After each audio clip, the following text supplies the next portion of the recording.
Então, esse princípio se refere a esse tempo antes da criação.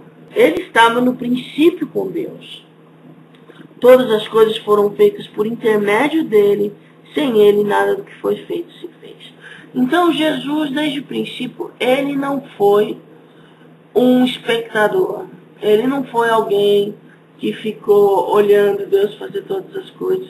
Ele foi agente. Ele foi a mão que realizou tudo isso.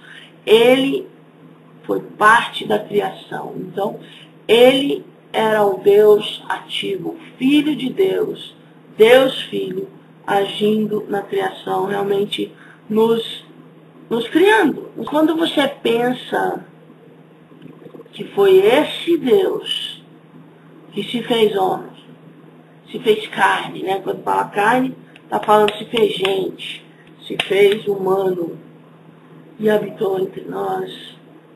Isso é uma coisa assim fenomenal.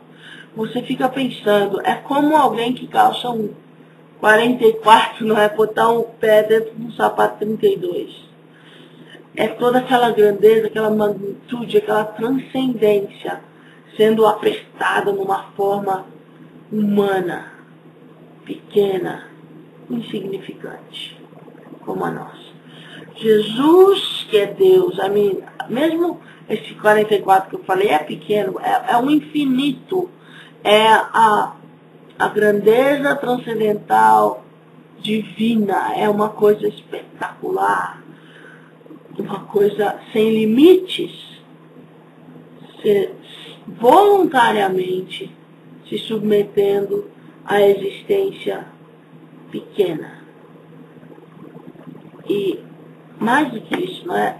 Voluntariamente se entregando a outros ainda menores do que ainda que nessa existência humana, para ser realmente sacrificado como uma ovelha, como um cordeiro, como o próprio João Batista dizia, o Cordeiro de Deus que tira o pecado do mundo.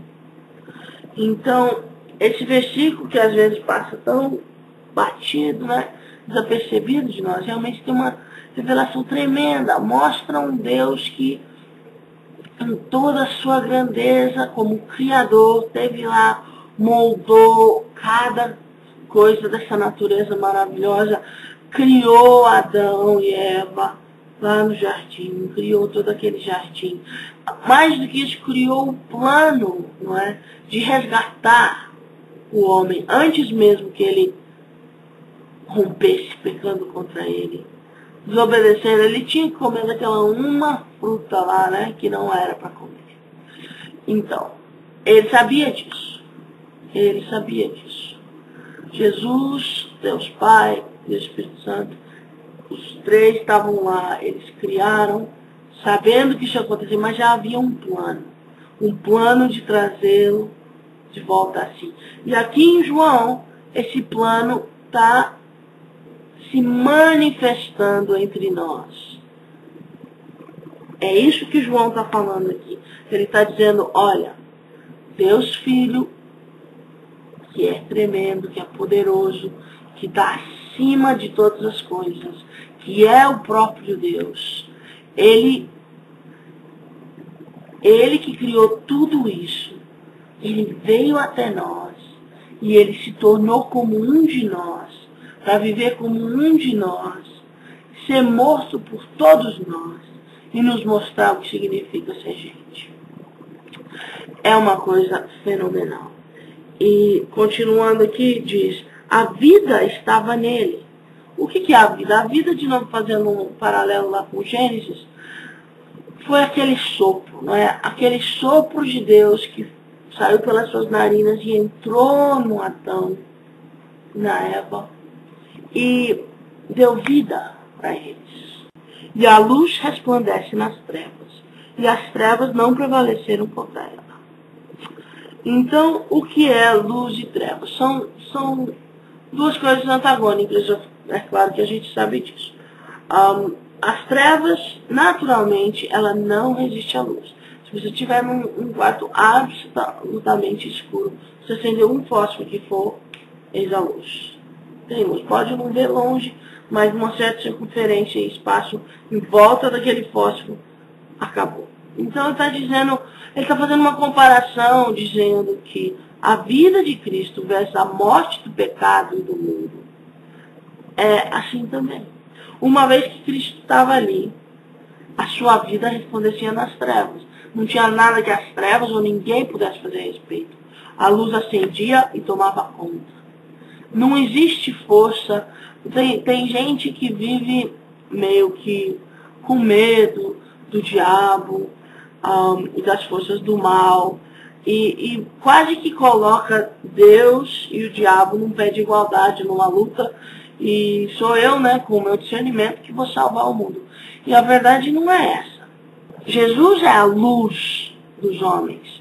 E a luz dele resplandece nas trevas. E não tem força alguma nas trevas que possa ser uma ameaça para Jesus. Não existe força alguma que possa falar, o que eu faço agora? Jesus não foi crucificado porque ele não pôde lutar contra as forças desse mundo, ou porque o diabo o sobrepôs, ou porque foi uma grande armação. Jesus veio para cá sabendo exatamente o que ele ia passar. Jesus veio para cá sabendo que ele ia ser crucificado. E ele veio voluntariamente. Ele quis passar por aquilo. Jesus, ele não foi crucificado porque ele foi pego de calça curta. Jesus foi crucificado porque era necessário que houvesse um sacrifício de um ser perfeito para que pagasse o salário do pecado, que Romanos diz é a morte. E Jesus, então, foi esse Cordeiro de Deus que veio tirar o pecado do mundo.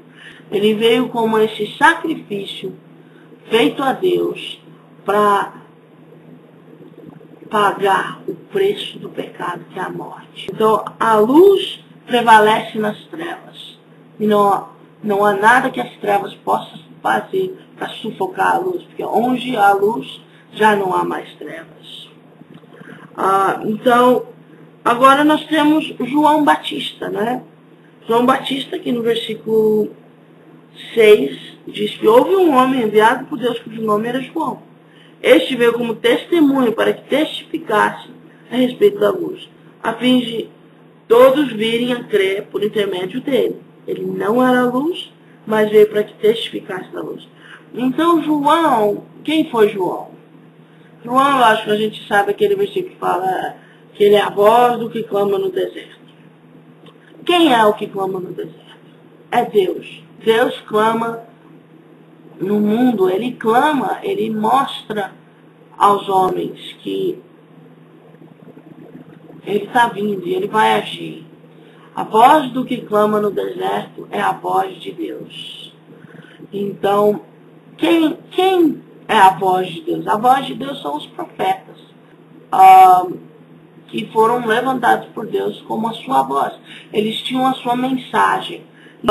O João Batista é, então, o último profeta antes de que esse véu fosse rasgado, antes que fosse aberto esse caminho que é Jesus, onde seres humanos comuns podem ter acesso a um Deus transcendente, acima de nós, como dizia o Karl Barth, que é um totalmente outro, que está além das nuvens, que está além, muito além daquilo que nossos olhos e nossa mente conseguem captar. O Deus maior do que tudo isso, transcendente, por isso, de além, de lá e não de cá. Nós, simples, meros seres humanos, podemos então ter acesso ao Criador, ao grande e poderoso Deus, El Shaddai, Deus Todo-Poderoso.